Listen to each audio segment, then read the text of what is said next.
ನಮಸ್ತೆ, ಎಜಿ ನ್ಯೂಸ್ಗೆ ಸ್ವಾಗತ. ಮುದ್ದೇಬಿಹಾಳ ನಗರದಲ್ಲಿ ಭಾನುವಾರ ನಿಜ ಶರಣ ಅಂಬಿಗರ ಚೌಡಯ್ಯನ ನೂತನ ಮೂರ್ತಿಯನ್ನ ಲೋಕಾರ್ಪಣೆ ಮತ್ತು ಕೋಲಿ ಸಮಾಜದ ಪರ್ಯಾಯ ಪದಗಳ ಬೃಹತ್ ಸಮಾವೇಶ ಹಮ್ಮಿಕೊಳ್ಳಲಾಗಿದೆ ಎಂದು ಅಖಿಲ ಭಾರತ ಕೋಲಿ ಸಮಾಜದ ರಾಜ್ಯ ಸಂಘಟನಾ ಕಾರ್ಯದರ್ಶಿ ಉಮೇಶ್ ಕೆ ಮುದ್ದಾಳ್ ತಿಳಿಸಿದರು. ನಗರದ ಟೋಕರಿ ಕೋಲಿ ಸಮಾಜದ ಜಿಲ್ಲಾ ಕೇಂದ್ರ ಕಾರ್ಯಾಲಯದಲ್ಲಿ ನಿಜ ಶರಣ ಅಂಬಿಗರ ಚೌಡಯ್ಯನ ನೂತನ ಮೂರ್ತಿ ಲೋಕಾರ್ಪಣೆ ಮತ್ತು ಸಮಾವೇಶದ ಕರಪತ್ರ ಬಿಡುಗಡೆ ಮಾಡಿ ಮಾತನಾಡಿದರು.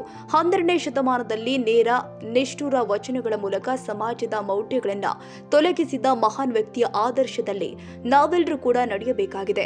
ಆ ನಿಟ್ಟಿನಲ್ಲಿ ಮುದ್ದೇಬಿಹಾಳದಲ್ಲಿ ಕೋಲಿ ಸಮಾಜದ ಮುಖಂಡರು ಮತ್ತು ಯುವಕರು ಸೇರಿ ಚೌಡಯ್ಯನವರ ಬೃಹತ್ ಮೂರ್ತಿಯನ್ನ ಪ್ರತಿಷ್ಠಾಪನೆ ಮತ್ತು ಕೋಲಿ ಸಮಾಜದ ಸಮಾವೇಶವನ್ನ ಅಂಬೇಡ್ಕರ್ ಭವನ ತಹಸೀಲ್ದಾರ್ ಕಚೇರಿ ಆವರಣ ಮುದ್ದೇಬಿಹಾಳದಲ್ಲಿ ಹಮ್ಮಿಕೊಂಡಿರುವುದು ಶ್ಲಾಘನೀಯ ಎಂದು ಮೆಚ್ಚುಗೆ ವ್ಯಕ್ತಪಡಿಸಿದರು.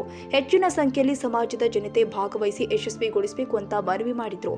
ಬಿಜಾಪುರ ಜಿಲ್ಲೆಯ ಮುದ್ದೇಬಿಹಾಳ ತಾಲೂಕಿನ ಪ್ರಮುಖ ಸ್ಥಳದಲ್ಲಿ ನಿಜಶರಣ ಅಂಬಿಗರ ಚೌಡಯ್ಯನವರ ಮೂರ್ತಿಯನ್ನು ಇದೇ ತಿಂಗಳ 9ನೇ ತಾರೀಕು ರವಿವಾರದಂದು ಬೆಳ್ಳಂಬೆಳಗ್ಗೆ ಉದ್ಘಾಟನಾ ಕಾರ್ಯಕ್ರಮ ಇದ್ದು, ಇದನ್ನು ನಿವೃತ್ತ ಅಧಿಕಾರಿ LC ಕೋಲ್ಕರ್ ಅವರು ನಮ್ಮ ಯಾದಗಿರಿ ಜಿಲ್ಲೆಯಲ್ಲಿ ಸುಮಾರು 8 ವರ್ಷಗಳ ಕಾಲ ಇಲ್ಲಿ ಕಾಲಾವಕಾಶ ಸರ್ಕಾರಿ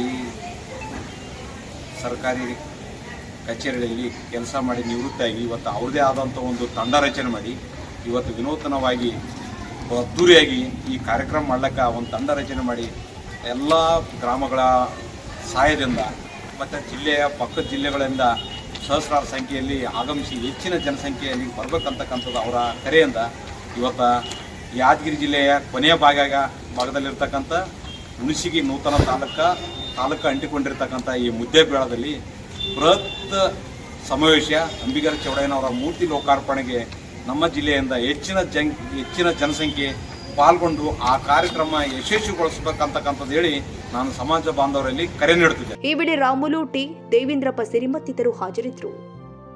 ಕನ್ನಡಿಗರ ಮೆಚ್ಚಿನ ನಿಮ್ಮ ಎಜೆ 24/7 ನ್ಯೂಸ್ ಕನ್ನಡ ವಾಹಿನಿ ಇದೀಗ ಟಿವಿಯಲ್ಲಿ ಲಭ್ಯ. ಈ ವೇಳೆ ನೋಟಿಸ್ ಕೊಟ್ಟಿದ್ರೆ ವಾಪಸ್ ತಗೋತೀವಿ. ಇವತ್ತು ವಕ್ಫ್ ಪ್ರಾಪರ್ಟಿ ಅಂತೇಳಿ ಬರ್ತದೆ ಅಂತ ಹೇಳಿದ್ರೆ ರೈತರು ಬೀದಿಗೆ ಬಂದ್ರೆ ಏನ್ ಮಾಡ್ಬೇಕಾಗತ್ತೆ? ಯಾರು ವೋಟ್ ಹಾಕಲಿಲ್ಲ ಅಂದ್ರೆ ಗ್ಯಾರಂಟಿನೆಲ್ಲ ಸ್ಟಾಪ್ ಮಾಡ್ಬಿಡ್ತೀವಿ.